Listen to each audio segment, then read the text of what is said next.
At ito lang ang gusto ko lang mapansin ninyo rito. By the way, ito ay request ni Pastor Raymond Tamayo at ni Hazel Tamayo ng 211 Laguna sa Masbate.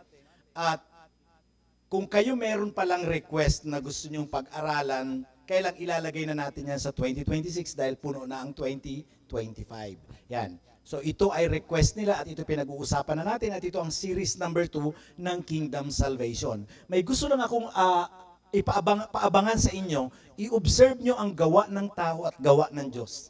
At dito nyo may kita, gusto ko makita ninyo yung kadakilaan ng Diyos at kabutihan ng Diyos. Kaya kapag nagpupuri tayo, kanina nabanggit yung dakila ka o Diyos, tapat kang ang tunay. Alam ko yun, nararanasan ko yun eh. Kasi ang pagiging Kristiyano, hindi lamang yung nakaupo ka, nagsimba ka, uwi ka na, kundi this is an encounter with God and an experience. Kasi kung hindi mo na-experience si God, mahirap din siya ipakilala at isabi sa iba. Kapag nakita mo yung artista, di ba, tonto ka, ganito pala mukha ni ano, di ba? How much more about God? Yan, dapat gusto kong pag-uwi ninyo, nakita nyo ang ginagawa ng tao at ang ginagawa ng Diyos. Ayan. Kingdom Salvation. Pangilan na to? Series number 2 na tayo. Kaya once again, kung kayo may mga questions maging sa online, please write it down para pwede nyo ilagay sa comment natin sa baba. Meron tayo sa YouTube channel, meron din tayo sa FB, maging dito sa atin. Huwag nyong hayaan na uuwi kayo ng confused at magagalit. Ba't nyo nasabi yon? Tingnan natin. At dito sa 211 Ministries, inaalaw natin ang Holy Spirit na magsalita para siya magpaliwanag niyan kasi word niya yan. Ang author ng Bible ay Holy Spirit at ang sumulat ay 40 na tao. Yan ang ginamit ng Panginoon. So what is kingdom salvation? Kingdom salvation can be seen in Jesus' mission. Instead na ipaliwanag ko sa inyo, gusto ko lang ipakita sa inyo kung ano ba talaga ginawa ni Jesus Christ dito na ngayon ang mga tao at ang mga preachers nag-aaway-away kung ano ba talaga. Ang iba malayo ng mga teachings. He restores the kingdom of God on earth or brings heaven on earth. Restores and reestablishes people back to His government. Ibinabalik tayo kasi pag pinag-usapan natin ang word na kingdom, pinag-uusapan natin government. Pag binanggit ko sa inyo democracy, it's about government. Pag pinag-usapan natin ang communism, federalism, pinag-usapan natin ang capitalism like America, government. So pag pinag-usapan natin ang kingdom of God, it's also a government, not a religion, not ritual. Ang ritual, repetition na inuulit-ulit natin. Magsisimba ako, baka naman si God. So imimit ka ni God ayon sa kanyang panuntunan. Yan. Anong purpose nito? To understand the role of salvation in the kingdom of God and to know the benefits of its promises, like peace, security, freedom, and the hope of our future. Babalikan ko lang yung pinag-usapan natin, to understand the role of salvation in the kingdom of God. Ang pinaka-bigger picture na tinuturo ni Jesus ay kingdom of God. Hindi yung to understand the role of the kingdom of God in salvation. Mag-iiba ang ating direksyon at pagtuturo kapag binaliktad natin yan. Ang bigger picture ay salvation, ang kingdom of God ay minor. So hindi tayo nagma-major sa minor, but major on minor on, alin ba tama? Yan. Di ba? Mas maganda yung ganun para kayo na magpuno. Di ba? Ganyan lang, kulitan lang yan. Okay, tuloy na tayo. And for our outline, minsan kailangan ganun lang. Asa na si Ezra? Ezra, tulungan mo ako dito. Salvation is a process to spiritual citizenship. Last week, pinag-usapan natin yan. Panoorin nyo na lang sa ating FB page, sa ating 211 Ministries Mandaluyong, yung series number 1. Na hindi dapat tayo nag-i-end sa salvation. Ito ay process to citizenship. At pinag-usapan din natin dyan, nawawala bang salvation? Na kung pag-question mo ang salvation, paano yung citizenship? So dalawang entity siya. So dapat pagsamahin mo at questionin mo, pwede bang nawawala ba ang citizenship? Then today, salvation is a process to acceptable holiness. Gusto ko lang maintindihan natin na nung tinanggap mo si Christ, ang dapat ganito ang tanong, ano pa ang natanggap ko? Okay? Salvation is only an elementary teaching next week. And salvation is a process to our ministry and benefits, promises, restoration. Yan, pag-uusapan natin yan sa end of the month. Yan, tuloy na natin ito. Series number 2, salvation is a process to acceptable holiness. Klaro ko lang sa inyo, holiness is a gift. Na pag tinanggap mo si Christ bilang Panginoon at tagapagligtas, package sa salvation, natanggap mo ang holiness. Dito pa lang sa aking linyang binabanggit, makikita nyo rito, pastor, ano yung ginagawa ko? Nagsisimba ako para maging banal. Nagsisindi ako ng kandila, lumuluhod pa nga ako simbahan. Para saan yon? So dito natin iklaro kung ano ba talaga. Pag-usapan natin, point number one, holiness is a gift from God, not man-made. Holiness is a gift from God, not man-made. Meron bang kaibahan ang man-made holiness sa God-made holiness? Yan ang nating iklaro. At tingnan natin, ang Bible ang magpapaliwanag, hindi ako.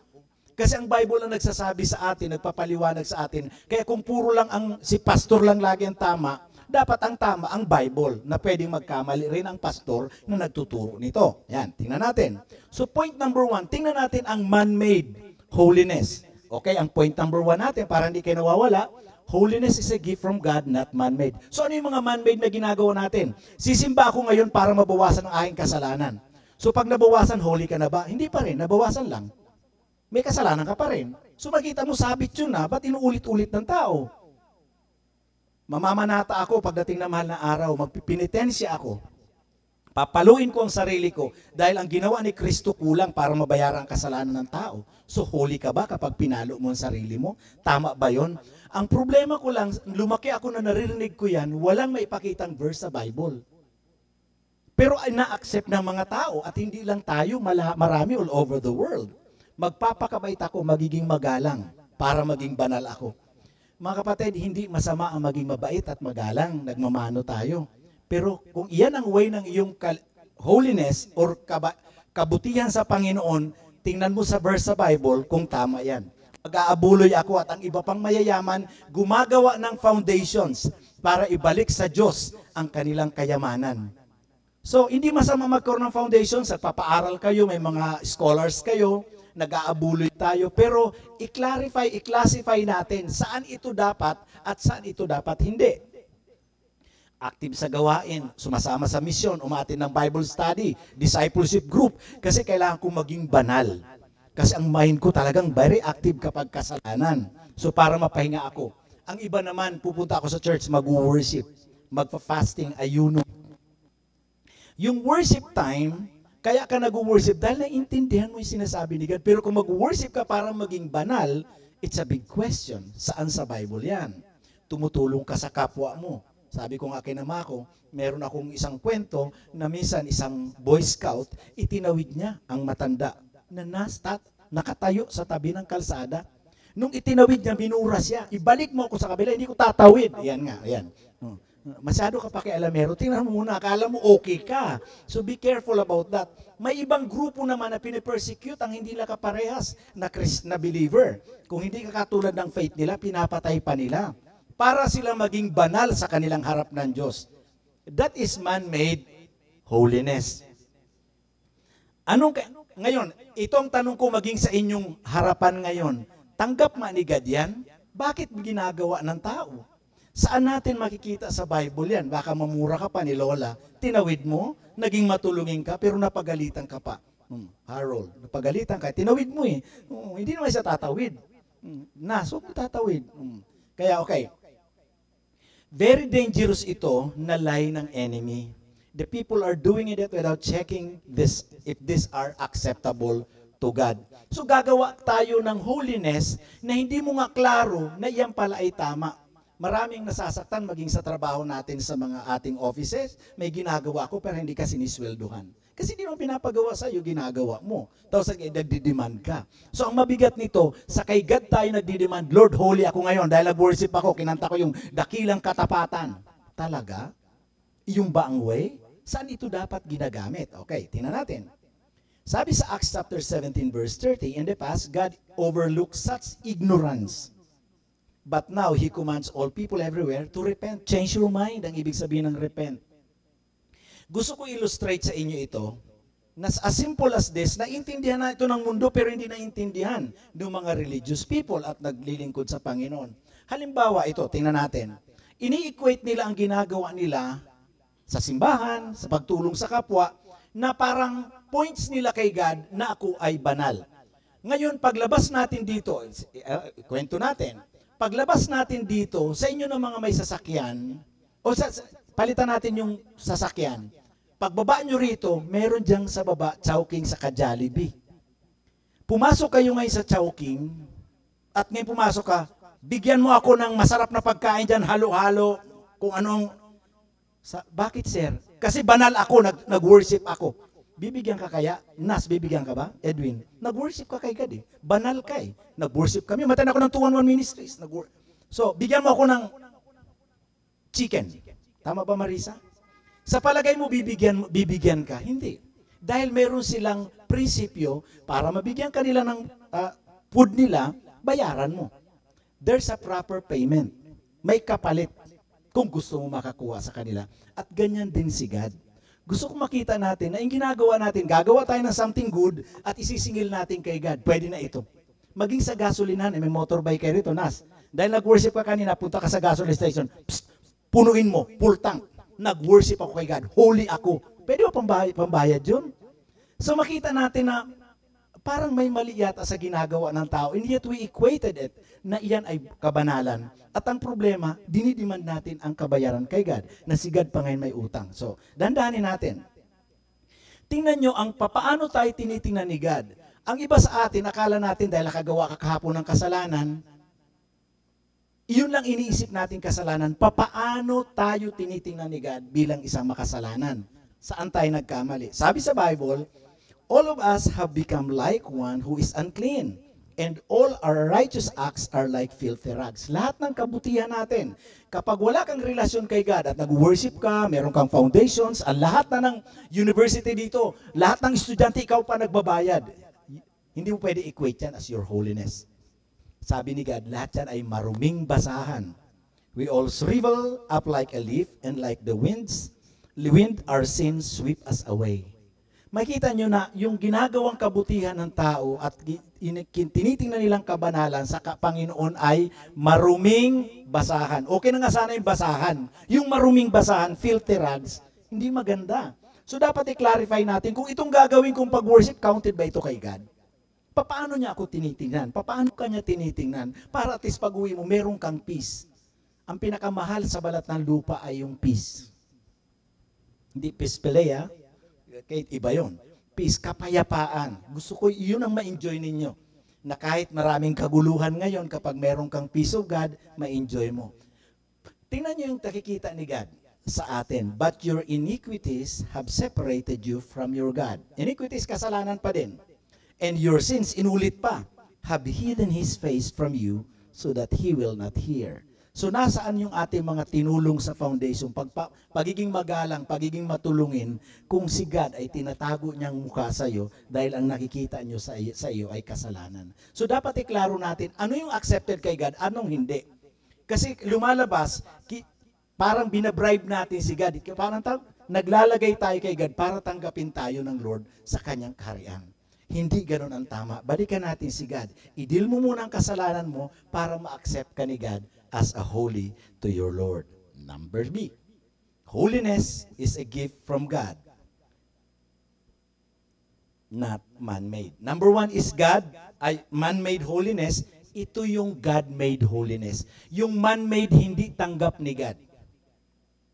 Ang tanggap niya ay ito. Sabi sa Bible, just as sin entered the world through one man, and death through sin, and in this way, death came to all men because all sinned. Okay. Pansinin nyo rito na hindi ka tinitingnan ni God na makasalanan dahil may ginawa ang kasalanan kahapon, kanina, nung isang araw. Ang tinitingnan ni God na kasalanan ay yung minana mo kay Adan at Eva. Kaya nga dito delikado yung ginagawa niya. Akala natin okay na ito. Ang problema, di ba, sabi sa Bible, sabi sa Exodus chapter 20 verse 5, ang kasalanan ng ama ay minamana hanggang 3rd and 4th generation. Kaya pati ang baby may kasalanan. Kapag wala kang tamang relasyon kay God, kasi minamana ang kasalanan, hindi yung ginawa mo. Kaya ang taong makasalanan, ang tao nagiging corrupt, loko-loko, dahil minana niya yun. That is the old nature. Na kailangan mabago yun. Yan o, sabi diyan, just as sin entered. Sino yung one man na yan? Si Adan. Kaya lahat makasalanan. Kaya mas klaro na ang kasalanan natin ay hindi dahil sa ginawa ko kanina. Kasi pastor, may kasalanan no kahapon. Iklaro mo yan. Papaano yan? At iyan ang pinag-uusapan natin. Kaya may discipleship process tayo para maintindihan natin na lahat maging mapayapa tayo. Yan ang kalagayan ng tao sa harapan ng Diyos. At ito naman ang kanyang batas para sa kapatawaran ng kasalanan. Ang ginagawa natin para maging banal, para tanggapin tayo ni God, gumagawa tayo ng kabutihan, kabaitan. In fact, the law requires that nearly everything be cleansed with blood, and without the shedding of blood, there is no forgiveness. Para saan yung nagpaaral ako ng scholar? Nagpakabait ako. Nag-worship ako, nagsimba ako para mabawasan ang kasalanan. Tanggap man ni God? Sabi sa Bible, ang batas ng Panginoon, ang kabayaran ng kasalanan ay kamatayan. At kapag walang nagbubo ng dugo or nagbuhos ng dugo, wala kang kapatawaran sa iyong kasalanan. Ito yung batas ni God, hindi ko batas. Without shedding of blood, there is no forgiveness. Para saan? Pastor, halos 1,000 ng pinaaral ko, wala ba yun? Hindi ba counted kay God yun? Yan na yun. Parang pumunta ka sa gasolinan, punuin mo itong tangke ko dahil ako nagpaaral ng 1,000. Hindi counted yon. Dapat makintindihan natin, ito ang gusto ni God, ito ang sundin natin. So, ang kanyang batas ang masusunod. Kaya kapag alam mo na may nagbayad na, magiging payapa ka na. So, iklaro natin that God made. So, sino nagbayad na to? Si Jesus Christ bumaba rito para bayaran ang ating kasalanan. Kasi kung itong katawan ko ibabayad ko, hindi rin ako save, mamamatay lang ito. Ang kabayaran ng kasalanan ay kamatayan. Magbubuhos ang dugo ito. Dahil nga sa Old Testament, kita mo nag-o-offer sila noon, pero wala na namang matupa ngayon. At ang naging Lamb of God ay si Jesus Christ. Ito yung proper. At ano ngayon nangyari? Kapag si Jesus Christ ay namatay, nagbayad ng ating kasalanan, anong resulta?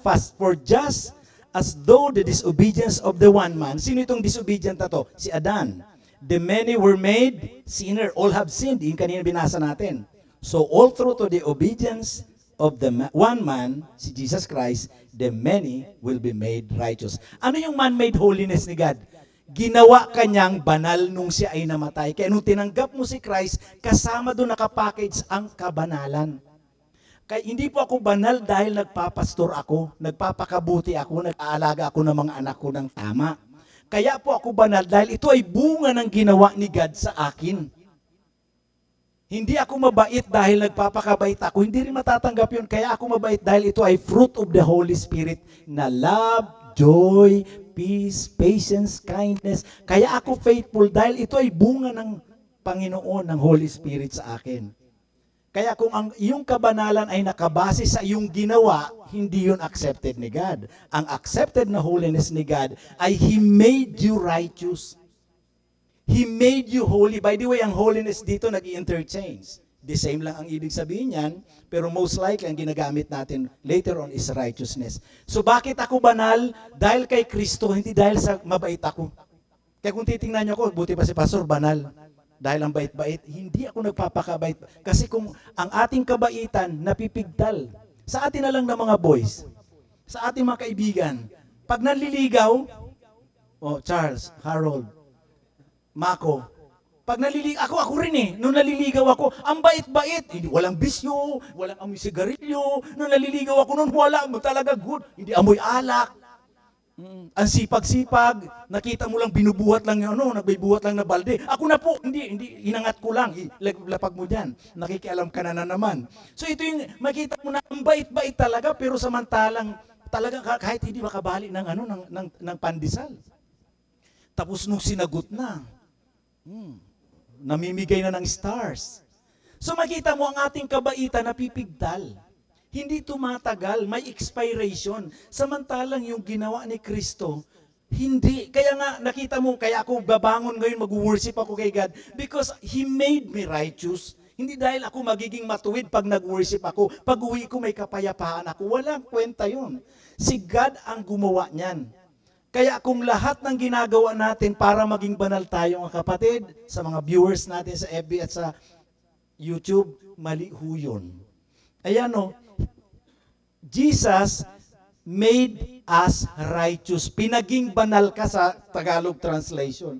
So naging banal ako, hindi ako nagpapakabuti, kaya ako nagpapastor. Ito ang resulta ng ginawa ni Jesus. Kaya ako nagpupuri. Dakilang katapatan. Kaya pag kinakanta ko yan, any word na nagbibigay, totoo nga yan, God. Naranasan ko yan.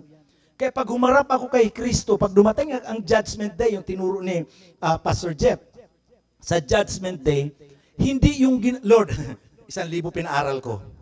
Yung nanay ko, mamamatay na, dapat itulak ko ng kulit-kulit. Hindi. Pinainom ko ng gamot. Banal ako, Lord. Hindi mo pwede gamitin sa Judgment Day yan. Pagharap ko sa Judgment Day at sasabihin ko, God, ako, Lord, ay may kabanalan dahil sa ginawa mo, ibinigay mo sa akin. Hindi yung ginawa ko. Hindi tayo nagkaroon ng acceptable holiness dahil nagsimba tayo at nagpakabait. Lahat ng kabanalan na makikita nyo sa akin ay hindi ko pwede rin ipagmayabang. Dahil ito ibinigay niya. Kaya ang iba, tingnan mo, Jeff Mia, dahil sa akin, kung hindi dahil sa akin, Mia, hindi ka nakapag-aral. Di ba? Lahat ng ating kabaitan, sinusumbat pa natin. Sino nagpakain sa iyo, Marisa, nung malilit kayo? Di ba ako? Pogi points ang kay Lord. Galing. Hindi ko pwede ipagmali. Kaya ang holiness, ang kabanalan, hindi rin nadadala sa damit. May mga churches at may mga leader, nakita mo pala sa suot pa lang, wow, banal na banal. Hindi mo makikita yun doon. Ang totoong kabanalan, yung ginawa ni Kristo. Namumunga lang ang Holy Spirit sa atin, kaya ganito tayo. Pero pastor, naalala ko yung kasalanan ko noon, nung hindi ko pa kilala si Kristo. Paalala ko lang sa inyo, ang paninindigan natin pa rin, maaaring maalala mo pa, paalala sa ni Satan ang iyong nakaraan. Pero ang pangako pa rin ng Diyos ang magpapatibay sa ating kabanalan. Dahil sa Judgment Day, alam ni God marami akong ginawang kasalanan. Pero ang nakita ng Ama sa langit ay ang dugo ni Kristo sa akin. Yung ganong kahalaga yung blood na yun. Kaya ako anak niya. Kaya nga pag nagpipray tayo, in Jesus' name, hindi in Dennis' name. Kasi in Dennis, sira na ang pangalan nito kay God. In Jesus' name. Ganong kahalaga yon. That's why I respect Jesus. Maging sa prayer time ko, Lord, ikaw ang aking Panginoon. So, ginawa tayo ni Lord. Ito ngayon ang tanong. Anong gagawin ko sa kabanalan na yan? Maintain that holiness na binigay ni God sa iyo. Nilinis na ni God, huwag mo nang dumihan. Point number 2. Holiness is a calling to be set apart. Ano bang ibig sabihin ng set apart? This body is the temple of the Holy Spirit. Dapat hindi ito visitor-centered. Na kung ano lang dumating, ipasok natin. Temple of the Holy Spirit. Make it holy. Maintain the holiness dito sa buhay natin. Kasi, yan, ginawa niya yan. Nilinis niya na. Dinudumihan na naman natin. Now, pag pinag-usapan natin ng set apart, ang isang idea lang dyan ay katulad ng eskaparate ng, may nabutan pa ba kay Harold eskaparate ng lolo nyo, lola nyo? Wala na, no? Sa panahon namin, meron kaming, ang lola namin at nanay namin, ito yung mga lumaki ng, mga anak ng baby boomers at ng silent generation. Meron silang mga eskaparate na merong plato, baso, ang tawag, sa amin, istante. Sa Masbate, ang istante ay tindahan. Yung patungan ng mga paninda, istante. O shelves. O eskaparate yun, dun sa amin. O kaya aparador. Aparador na merong mga lalagyan ng, yung may salamin, yun, di ba? Okay. Maraming plato, may mga baso, kutsara na magaganda, branded. Na andun, so magkaiba pala, no? So, maraming nakalagay doon na ang gaganda. Lumaki ako na nakikita ko doon yung gagandang baso na made in France. Naabutan ko pa yung mga made in France na mga baso, plato, tapos maninipis, may makakapal, magaganda yung mga made in France pa noon, way back 1970s. At lahat ng nakalagay doon sa aparador na may salamin ay set apart for the visitors. Ang ginagamit namin na baso ay baso ng Nescafe, ng Blend 45, yung mga basong libre lang ng mga kape. Yun lang kayo kasi Jeff, hindi set apart yan para sa iyo. Samantalang kapag lumindol, nagkakahulog-hulog din lang naman, nagkakabasag-basag. Hindi ako nakatikim nun eh. Huwag niyong gagamitin yung plato na yan, set apart for the visitor. At yan ang ibig sabihin sa Bible na set apart. Ang katawang ito, noon na dati loko-loko, nung pinaging banal ni God, set apart na for the glory of Christ. That's why I'm serving God. In maintaining the holiness na ginawa niya. Pero hindi pa rin akong gumawa through the guidance of the Holy Spirit. But when God who set me apart, set apart from birth, Dito tayo tinawag. Kaya kahit hindi mo pa kilala si God, tinawag ka na ni God. It's up to you kung babalik ka sa Kanya. Called me by His grace, was pleased. Ang buhay natin para kay God. Siya ang may plano, siya ang may magandang intention sa atin. Nagkakasira-sira because we are trying to run this life on our own. 1 Peter 1:15-16, but just as He who called you is holy, ang tumawag sa iyo ay banal. So be holy in all you do. Lahat ng ginagawa ko, Lord, grabe ka naman. Meron pa akong babalikan dun eh. Meron pa akong kalokohan dun eh. Ang sabi ni God, be holy in all you do, for it is written, be holy, for I am holy. Ano sabi ni God? Maging banal ka kasi ako banal. Gusto mo makipag-fellowship sa akin? Maging malinis ka. Why? Why God requires holiness? God wants holiness in believers because it's essential for a relationship with Him. As His perfectly pure nature cannot coexist with sin. Hindi pa pwede, tandaan nyo ito, ang light at ang darkness ay hindi talaga pwede magsama. No explanation. Pag inon mo yung light, si God, liwanag yan, automatic aalis ang darkness. Pero pag inoff mo yan, si God sa buhay mo, automatic, walang explanation, darkness will rule in your life. Ganun lang kasimple yan. No explanation. Nagbukas kayo ng ilaw sa bahay nyo, kanina pagbukas ko rin, ang dilim-dilim eh. Pagbukas ko ng ilaw, no explanation. Alis ang darkness. And holiness in my life, in our lives, reflects His glory and character. Bago kong mag-end mga kapatid, gusto ko lang sagutin itong malaking problema. Lahat ng narinig nyo sa akin, at kung meron kayo narinig, ito napanood ko ito, nagkaroon ng season na nag-inquire ako kay God at nag-research ako sa YouTube, at may napanood ako na isang preacher na ito ang sabi niya. Ang pinag-usapan natin kabanalan, pagiging malinis, maayos kay God, nagulat ako sa kanyang linya, at babanggitin ko sa inyo ang kanilang linya, hindi ko nababanggitin ang kanyang pangalan. Ang sabi niya, kapag nakarinig kayo ng pastor na tuturo ng pwedeng maging banal ang tao at maging malinis, sinungaling yan, huwag kayo maniwala sa pastor na yan. Hindi totoo yan. Lahat ng tao makasalanan. Buksan natin sa 4:3, sa 3:4 ng Romans. Babasahin ko sa iyo kung paano in-explain. Kaya gusto ko makita ninyo ito dahil kayo mag-decide kung tama ang kanilang interpretation. Ang galing nito magpaliwanag. At magugulat ka, at ang panggulat niya, ang makadaya na maniniwala ka. Not at all, let God be true and every man a liar. Pastor, katuturo mo lang ng holiness. Pwede tayo maging banal. Every man a liar. Lahat sinungaling. As it is written, so that you may prove right when you speak and prevail when you judge. Napaka-deceptive ng teaching na ito. At ipakita ko sa inyo ang Tagalog kasi madalas nila ito binabasa sa Tagalog. Tingnan nyo. At babanggitin ko ang kanilang way ng pagtuturo. Wag nawang mangyari, uubagkus pa ang Diyos ay tapat. Datapwat, in other words, conclusion, ang bawat tao'y sinungaling, gaya ng nasusulat. Ano ang nasasabi? Ano ang nasusulat? Lahat ng tao sinungaling. Paano mo sasabihin sa akin ngayon, pastor, na holy yan? Kaya kung kayo nakapanood dito sa inyo na nasa online, babalik sa akin na ako ang sinungaling. Paano natin sasagutin ito? Mali ba ang Bible? Tama ang Bible. Tama nakalagay dyan. Kaya lang nasa pagpapaliwanag. Ngayon, at uulit-ulitin pa yan, nasusulat. Ano yung nasusulat? Lahat ng tao, bawat tao'y sinungaling. Kaya yung pastor na natuturo sa inyo na pwede maging malinis, sinungaling yan dahil ang sabi sa Bible, nasusulat. Bawat tao'y sinungaling. Hala? Ngayon makita nyo kapag diniretso, ganyan ang kind ng teaching, magugulat ka. Oo nga, no? So, paano ito? Gusto ko lang iklaro sa inyo na ang Book of Romans ay hindi nagtatapos sa chapter 3. Merong 16 chapters ang Book of Romans. Inaral ko ito, nalito ako, na-confuse ako nung napanood ko, natapos kong episode na yan. Lahat nagpapalakpakan. Pero gusto kong sabihin sa inyo, kaya nga lagi ko sinasabi kahit ako, sa inyong mga viewers, if this is your first time, huwag kayo maniwala sa akin. Aralin nyo din. Kaluluwa nyo at kaluluwa ng mga kamag-anak nyo ang nakataya dito. Hindi ibig sabihin dahil magaling magsalita sa online, sa YouTube, tama ang kanyang explanation. Ang Book of Romans ay mayroong 16 chapters.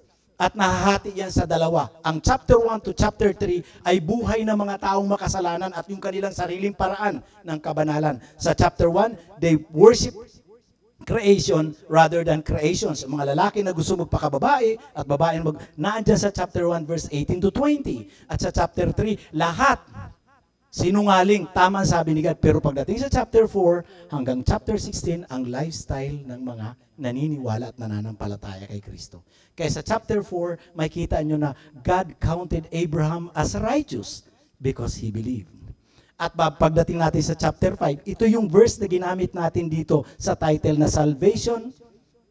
Ano yung title natin ngayon? Salvation is a process to acceptable holiness. Sa Romans chapter 5:19, ang sabi doon ay, kaya tayo naging banal because Jesus made us righteous. At pagdating sa Romans chapter 12 verse 2, be transformed by the renewing of your mind. So may transformation na nangyayari. At maging pagdating sa sulat ni Paul, ang sumulat ng Romans si Paul din ang sumulat ng Corinthians, 2 Corinthians 5:17, and the old has gone and the new has come. So pwede palang magbago. Kaya lang pag binasa mo lang isang verse at nag-end ka doon, magugulat ka, ano ang sabi? Nasusulat? Tama, nasusulat. Pero hindi niya nagtapos, pinapakilala lang ni God, ganyan ang tao. Kaya itong sasabihin ko sa inyo, lahat ng hindi mananampalataya, kung may kaibigan kayo, walang pananampalataya kay Christ, maging ang nangyayari ngayong kaso at reklamo, problema sa Senado, may magsisinungaling talaga. Ang walang takot sa Diyos, bawat tao'y sinungaling.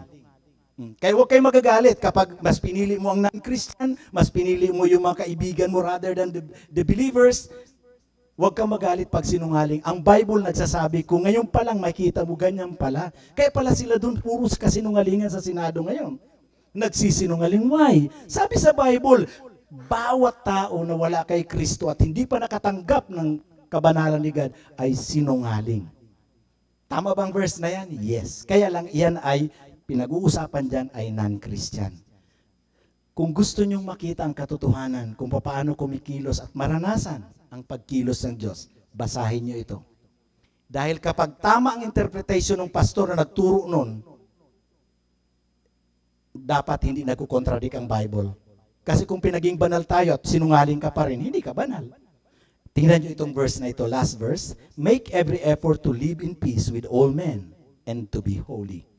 Without holiness, no one will see the Lord. Sinungaling nga, bawat sao sa nasusulat. Hindi tayo nagtatapos sa chapter 3 lang. Look at this verse. Kaya kung hindi nyo maranasan at makita ang pagkilos ng Diyos, ano ang kulang sa iyo? For application questions, ano ang kaibahan ng man-made holiness sa God-made holiness? Ayon sa Hebrews 12:14, ano ang kulang sa taong hindi makita ang Diyos o ang kanyang pagkilos? Let's pray. Father God, we honor you today. Thank you, God, katotohanan na ikaw ay Diyos na nagpapaliwanag, Diyos na hindi nagbibigay ng conflict. Kung meron man kami, Panginoon, agam-agam, especially sa aming mga viewers, na narinig nila yon at sila influence, at lahat na nakita nila kahit sa church, ang sinasabi nila sinungaling, Lord, alam namin kung bakit kami nananampalataya dahil pinayagan namin ang aming narinig na maging buhay at mag-influence sa amin. Help us, God. Give us the wisdom. Bigyan mo kami ng sipag, Panginoon, na aralin din ang Bible para hindi kami tumatanggap ng pananampalataya na hindi nga namin napag-aralan. Thank you, God, sa kabanalan. Alam namin ang kabanalan ay hindi nagagawa ng tao. Ito ay regalo mo at kapag nasa amin na, dumating man ang judgment day, we know we are holy dahil ang regalo mo, hindi mo binabawi. Maliban na lang, Panginoon, ito ay i-renounce namin. Kaya purihin ka, salamat sa pag-ibig. Kung may agam-agam pa kami sa buhay namin, gabayan mo kami, Holy Spirit, na ang buhay namin ay namumuhay sa kapayapaan, kahit dito sa mundong salibutan, na ang mga taong walang pananampalataya sa iyo ay normal sa kanila ang kasinungalingan. Kaya Lord, salamat sa iyong paggabay. Alahin ko maging sa aming viewers, pagpalain mo rin sila, tulungan na mamuhay ng may kapayapaan ayon sa iyong kabanalan, acceptable holiness. In Jesus' name I pray, Amen. Palakpakan natin ang ating Panginoon.